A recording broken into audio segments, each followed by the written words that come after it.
Hey guys, welcome back to our race recap for the Italian Grand Prix that happened in Monza last weekend. As always, I'm here with Charlie. Hello. And yeah, let's get straight into it. After a bit of a silly week beforehand, silly season was afoot, everyone was jumping seats, who's going where. Obviously, Valtteri Bottas got announced to go for Alpha. You've got George Russell going to Mercedes. You've got Alex Albon returning to Williams. It was going to be quite an interesting race with people moving around seats. Do people care where they're going to be? Do they have alliance to their teams? So let's get straight into it. Valtteri Bottas, the man of the week. I thought he did what he needed to do. He did what he said he'd do. He said before the race that he wants a podium from the race. I don't think that's how he'd have expected to get it in terms of who actually finished in front of him.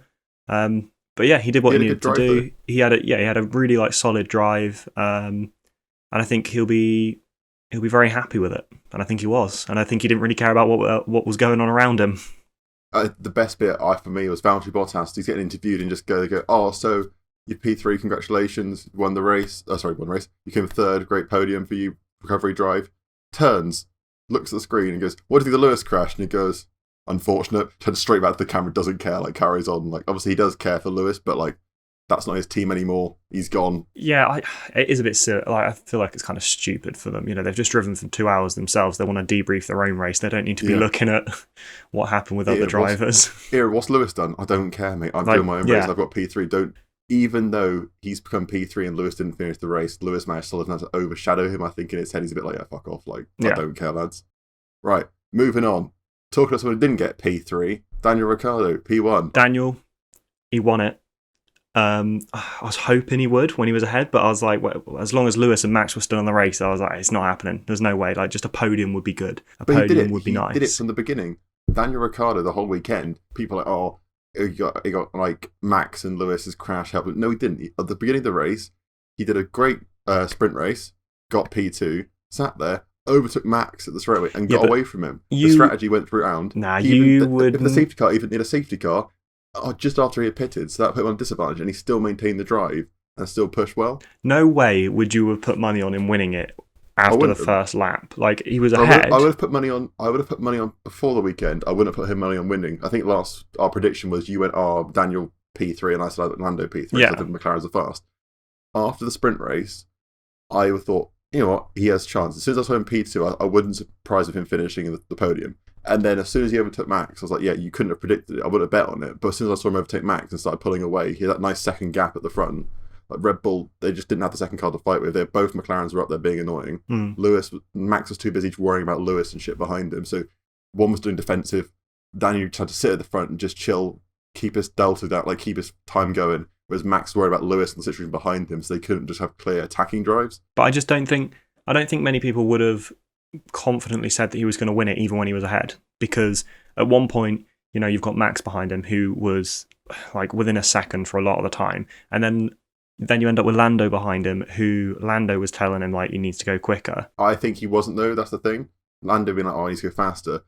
I think the strategy Daniel was on a tyre saving strategy, because they at one point they went, Daniel, just give it everything now. And as soon as they told him that, his time picked up and he got fastest lap at the end, and he was always picking up the time.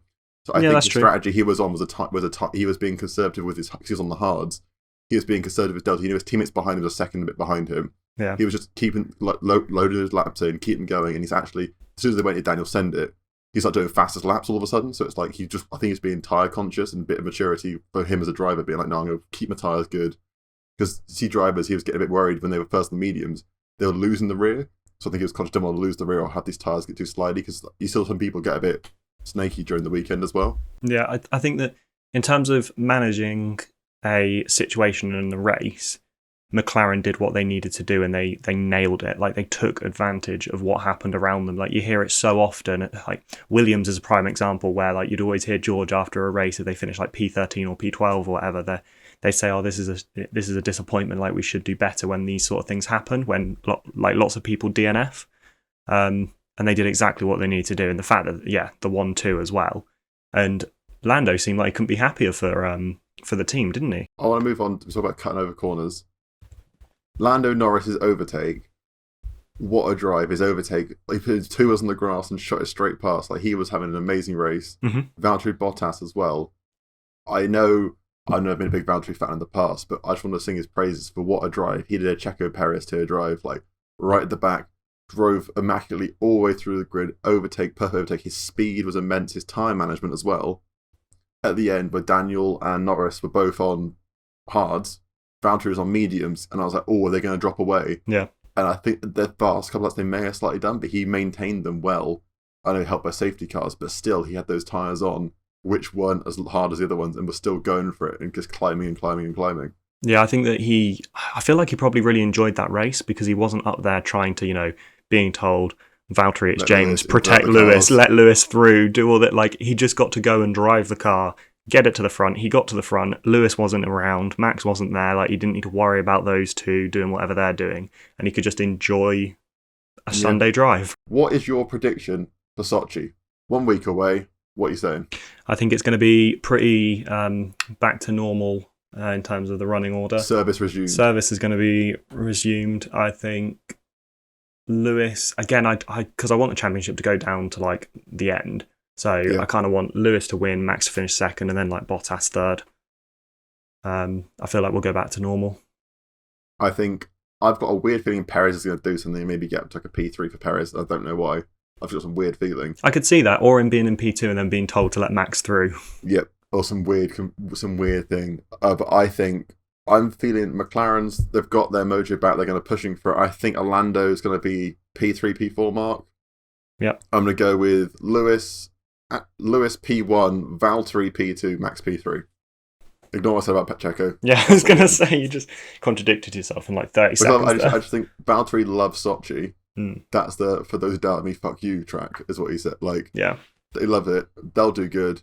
Well, there's 2 spots gone. Whack Max up there. Where's Perez? Oh shit, bye Perez. Like, that's how I think it's gonna. Nothing interesting. I think Williams won't be in points either. That's my little Jack prediction of the week. Nice. No points for Williams. Thanks for watching. Like, subscribe, all that stuff. Leave a comment down below if you disagree with what Charlie said because he was wrong. See you later. Thanks.